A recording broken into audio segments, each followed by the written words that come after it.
मुख्यमंत्री देवेंद्र फडणवीस यांनी बोलावली पोलीस अधिकाऱ्यांची बैठक। पोलीस महासंचालक रश्मी शुक्ला बैठकीसाठी पोहोचल्यात। मुंबई पोलीस आयुक्त विवेक फणसाळकर हे देखील बैठकीसाठी पोहोचले। मंत्रालयातील बैठकीसाठी देवेन भारती देखील हजर आहेत।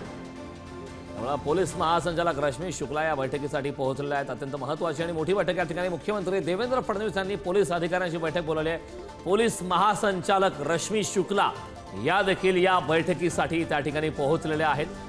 मुंबई पोलीस आयुक्त विवेक फणसाळकर बैठकीसाठी पोहोचलेत। मंत्रालयातील बैठकीसाठी देवेन भारती देखील त्या ठिकाणी हजर आहेत।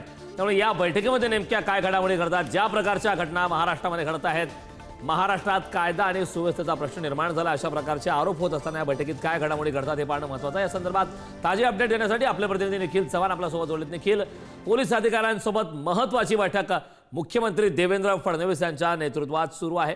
मागच्या काही महिन्यांपासून ज्या प्रकारचे आरोप पोलीस प्रशासनावरती होत आहेत, कायदा सुव्यवस्थेचा प्रश्न निर्माण झाला असे आरोप होत असताना आता ही बैठक महत्त्वाची आहे। या बैठकीत नेमक्या काय घडामोडी घडत आहेत?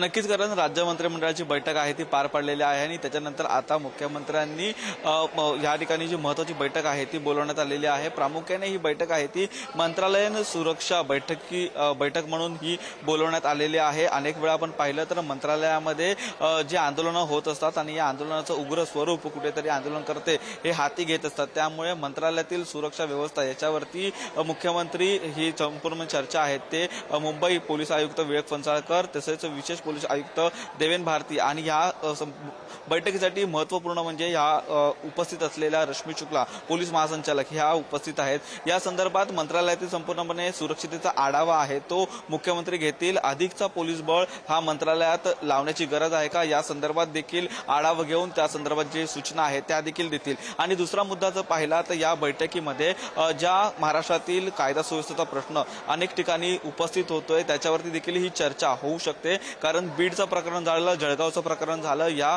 प्रकरणामधून या अनेक नागरिकांना, सामान्य नागरिकांना देखील त्याचा त्रास आहे तो सहन करावा लागतोय। त्यामुळे कायदा सुव्यवस्थेचा प्रश्न अबाधित ठेवण्यासाठी कोणत्या अजून ठोस उपाययोजना कराव्यात लागतील या अनुषंगाने देखील ही बैठक आहे ती होऊ शकते। कारण पोलीस महासंचालका रश्मी शुक्ला या स्वतः या बैठकीसाठी उपस्थित झालेल्या आहेत आणि त्या देखील संपूर्णपणे राज्याची माहिती आहे ते आज मुख्यमंत्र्यांना देऊ शकतात। त्यामुळे आजच्या बैठक आहे ती महत्त्वपूर्ण आहे। देवेंद्र फडणवीस हे काय आता सूचना करतायत आणि अधिकाऱ्यांकडून त्यांना काय माहिती प्राप्त होते हे देखील पाहणं महत्त्वाचं ठरेल। कारण नक्कीच निखिल, या बैठकीमध्ये अत्यंत महत्त्वाच्या घडामोडी घडण्याची शक्यता आहे। देवेंद्र फडणवीस यांच्या नेतृत्वात ही बैठक होते, मात्र भाजपच्या अन्य कुठले नेते या बैठकीला उपस्थित आहेत का?